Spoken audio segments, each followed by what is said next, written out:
Hello guys, இன்னைக்கு நம்ம பார்க்க போகிறது ஸ்டிக் மான்வாவோட எபிசோட் 80 தான். ஸோ வீடியோக்குள்ளே போகிறதுக்கு முன்னாடி எப்பயும் போல தான் மறக்காமல் ஒரே ஒரு லைக்கை கீழே போட்டுருங்க. ஏன்னா அப்போ தான் நிறைய பேருக்கு ரெக்கமெண்ட் ஆகும். அப்படியே நம்ம சேனலுக்கு சப்ஸ்கிரைப் பண்ணலன்னா சப்ஸ்கிரைப் பண்ணிக்கோங்க. சரி வாங்க, நம்ம டைம் மிஸ் பண்ணாமல் எப்பிக்குள்ளே போகலாம். போன எபிசோடில் அந்த குட்டி பப்பி வந்து அப்படியே வந்திருக்கும்ல, அது வந்து அப்படியே ஒரு ஹியூமனாக மாதிரி இருக்கும். அந்த பப்பியோட பேர் பெரோவா. நம்ம பீரோன்னு பார்த்துருப்போம், ஆனால் நம்ம பெரோனே கூப்பிட்டுக்கலாம், ஏன்னா அதான் கரெக்டாகவும் இருக்கும். சில டைம் அப்போ தான் சப்டைட்டில் வந்து அங்க மாறும், அதனால நம்ம பெரோனே கூப்பிடலாம். அங்க பெரோ இப்படி ஒரு ஹியூமனா மாறினால அவங்க வந்து ரொம்ப ஷாக் ஆகுறாங்க. ஹீரோக்கெல்லாம் என்ன பண்ணும் தெரியல, அவன் அப்படியே பார்த்துனே தான் இருக்கான். ஒரு பப்பி வந்து திடீர்னு ஒரு ஹியூமனா மாறி போயிடுச்சு. பெரோவும் நம்ம ஹீரோ பார்த்தோன்னே அப்படியே வாலாட்டுது, ஏன்னா நம்ம ஹீரோ தானே காப்பாத்திருப்பான். அதெல்லாம் ஞாபகம் வந்தோடனே அப்படியே அது பிரதர்ன்னு சொல்லி கட்டி பிடிக்குது. அதனால அவனுக்கு என்ன பண்ணும் தெரியல, அவன் வந்து விலகிப்போ அப்படின்னு கத்தின்னு இருக்கான். இதை பார்த்து லவ்வும் பயங்கரமா கத்துறான். அடே நீ வந்து அதுக்குன்னு அப்படியெல்லாம் பண்ணக்கூடாது, பண்றது சரியே இல்ல. லூனாக்கும் இதெல்லாம் பாக்குறதுக்கு ரொம்ப சிரிப்பா இருக்கு. லைஃப் இது வந்து உண்மையிலேயே ரொம்ப இன்ட்ரெஸ்டிங்கா இருக்கு. நான் இதை வந்து நாங்க பீட்டா சர்வர்ல பார்த்தோம். இப்போ நான் பார்க்கும்போது ஒட்டுமொத்த கான்டினென்ட்டையும் இது அழிக்க போச்சு. ஆனா இப்பதான் தெரியுது அது ரொம்ப கியூட்டாவும் ரொம்ப அழகாவும் இருக்கு.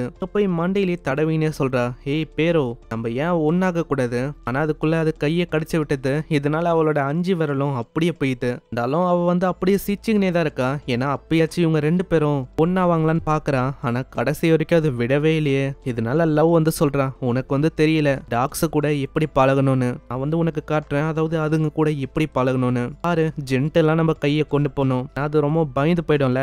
அதுக்கப்புறம் என்ன பண்ணும்னா அதுக்குள்ளேயே அது கையை கச்சு விட்டது. அதே மாதிரிதான் அங்க விடாம கையை கடிக்க, இதனால லவ்வோட கையும் அங்க துண்டா போயிடுது. ஆமா, இது இன்னும் இப்படி பண்ண இருக்கு, இதே மாதிரி பண்ணா என்னோட கை வந்து என்னதான் ஆகும்? நீ கவலைப்படாத, அது வேறமா உன்னோட கையை ஒண்டிதான் கிடைச்சிருக்கு. இதனால என்ன, விரல் தானே, நீ லாக் அவுட் பண்ணிட்டு லாகின் பண்ண போதும், சேஃபா நீ இங்கேயே வந்துருவ. இப்படிதான் இவங்களோட பார்ட்டியும் ஃபார்ம் ஆச்சு, பீஸோட பார்ட்டி. இதுல பீஸ், நம்ம லவ், நம்ம லூனா, பெரோ, இவங்க 4 பேருமே இருக்காங்க.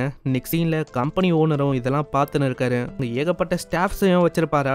அங்க ஸ்டாஃப்ல இருக்க ஒரு பர்சனை சொல்றான், சார் கரெக்டான சிச்சுவேஷன் படி பார்த்தா சீசன் 2 நம்ம சேனல்ல ஓடின்னு இருக்கனாலே என்னவோ தெரியல, போன சீசனை கம்பேர் பண்ணதை விட இந்த சீசன்ல புது ஆளுங்க வந்திருக்காங்க. அதனால நாங்க வந்து எக்யூப்மெண்ட்டோட ரீஇன்ஃபோர்ஸ்மெண்ட்டை நாங்க 30%க்கு ரொம்ப ஏத்திருக்கோம். சரி, அந்த சின்ன பையன் அவன் வந்து என்ன பண்ண இருக்கான் சார்? அவன் வந்து 7 நிமிஷம் 34 செகண்ட்ல முடிச்சிட்டான். அதே மாதிரி அந்த குட்டி பப்பி அதுவும் ஜாயின் பண்ணிருக்க அவனோட பார்ட்டியில.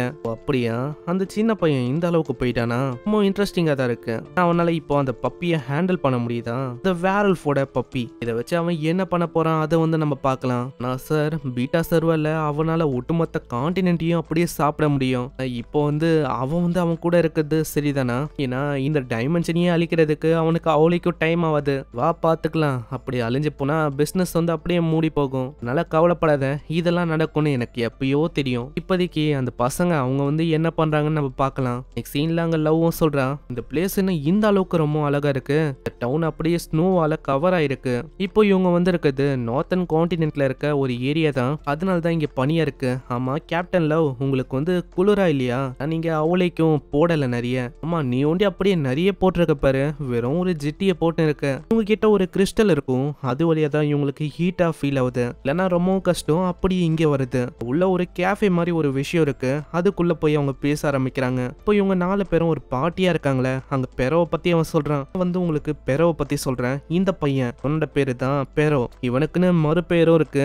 இவனால டைமென்ஷனையே அப்படியே சாப்பிட முடியும். அது சிம்பிளா சொன்னா டைமென்ஷன் ஈட்டர். கேட்ட லவ் ரொம்ப ஷாக் ஆகுறா. ஆனா லூனாக்கு தெரியும்ல, அதனால அவ ஷாக்கே ஆகல. பீட்டா டெஸ்டிங்ல நானும் நம்ம லூனாவும் இருக்கும் போது 2வது மந்த்ல தான் பெரோவை மீட் பண்ணேன். நம்ம லூனா வந்து அந்த 8 டைமென்ஷன் அதை கிளியர் பண்ணலாம் ட்ரை பண்ணா. அப்பதான் நான் கேள்விப்பட்டேன், இந்த குரோனோ கான்டினென்ட்ல ஒரு பிளானட் வந்து ரொம்ப டேஞ்சர்ல இருக்குன்னு. நாங்களும் ஓடி போனோம், அது என்ன விஷயம் பாக்குறதுக்கு. ஓடி போய் பார்த்தா எல்லா விஷயமும் அப்படியே தூசியா தான் இருந்துச்சு. அப்பனா என்ன, இவன் அந்த அளவுக்கு டேஞ்சரா? அப்போ இவன் நம்ம கூட இருக்கிறது ஓகே தானா?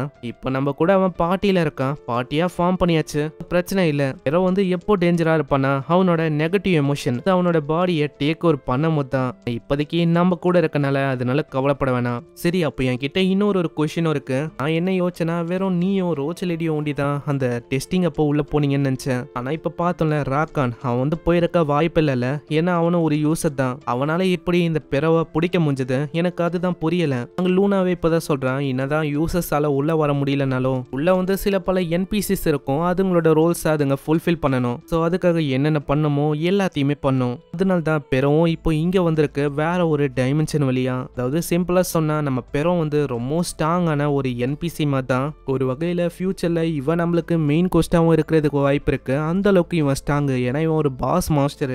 அப்பனா என்ன இவன் அந்த அளவுக்கு உண்மையிலேயே ஸ்ட்ராங்கா? அங்க யூரஸ் சொல்லுது, நான் இன்னமும் கியூரியஸ் ஆகுறேன். நான் பெறவும் நானும் ஒன் ஆன் ஒன் பேட்டில் இடக்கூடாது கேட்ட லவ் லூனா எல்லாருமே ஷாக் ஆகுறாங்க. அங்க லவ்வுக்கும் ரொம்ப ஆர்வம் ஆயிடுது. அப்படி பண்றது ஓகே தான், நம்ம ஏன் அப்படி பண்ணக்கூடாது? நீங்க சொல்றது கரெக்ட் தான். என்ன சொல்ற பெரும் என்ன இன்ட்ரெஸ்ட் இருக்கா? அதாவது அவன் ஒரு சின்ன பப்பி தான், அவன் கூட நீ சண்டை போட போற, கவலைப்பட வேணா, நான் சாதாரணமா தான் அவன் கூட சண்டை போட போறேன். அப்படி யூரஸும் அதோட உள்ளுக்குள்ளேயே சொல்லும், நான் வந்து அவன் மேல ரொம்ப ஈஸியா தான் போக போறேன், கவலை வேணாம். இதை பார்த்தே அது ரொம்ப பயந்து போயிடுது, யூரஸ்குள்ள இப்படி ஒரு மாஸ்டர் இருக்குன்னு. அங்க அதோட பழைய ஃபார்முக்கு வந்து அப்படி ஹீரோவை அது கட்டி பிடிச்சிக்குது. அட என்ன இவன் திரும்ப ஒரு பப்பியா மாறிட்டான், அவன் ரொம்ப பயந்து போயிட்டான்னு நினைக்கிறேன் இந்த யூரஸால.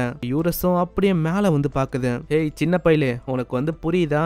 நான் வந்து உனக்கும் மேல, அதாவது நம்ம ஹீரோ தான் பெரிய பையன், நான் அதுக்கும் மேல சின்ன பையன், நீ சின்ன பையன், புரியுதா அப்படின்னு அது பயங்கரமா மிரட்டி வித்து. லவ் ரொம்ப கியூட்டா இருக்குன்னு சொல்லி அப்படியே தொடுவாளா, ஆனா தொட்ட அவ தப்பு பண்ணிட்டா. இந்த கையை அது விட்டு வைக்கல, பயங்கரமா கடிச்சு விட்டுது. அதனால லவ்வோட 5 விரலும் அங்க போயிடுது. இந்த சைடு நம்ம லூனாக்கும் ஒரு ஐடியா வருது. சீன்ல அங்க ஒரு பேட்டெல்லாம் ஆரம்பிக்குது. அது யார் யாருக்குன்னா நம்ம லவ்வுக்கும். நான் பெரும் வந்து நம்ம லவ்வோட கையை கடிச்சிட்டால, அதுக்காக ரிவெஞ்ச் கொடுக்கணும்னு சொல்லி பேட்டில் ஆரம்பிக்கிறாங்க. அதுக்கு ஜட்ஜா இருக்கிறது நம்ம யூரஸ் தான். இப்போ மேட்ச் ஆரம்பிக்க போது டீமன் குயினா இருக்க லவ்வுக்கும் டைமென்ஷன் ஈட்டர் பேரோ அவனுக்கும் சண்டை ஏற்பட போகுது. என்ன மேட்ச பாக்குறதுக்கு நீங்க எல்லாம் தயாரா?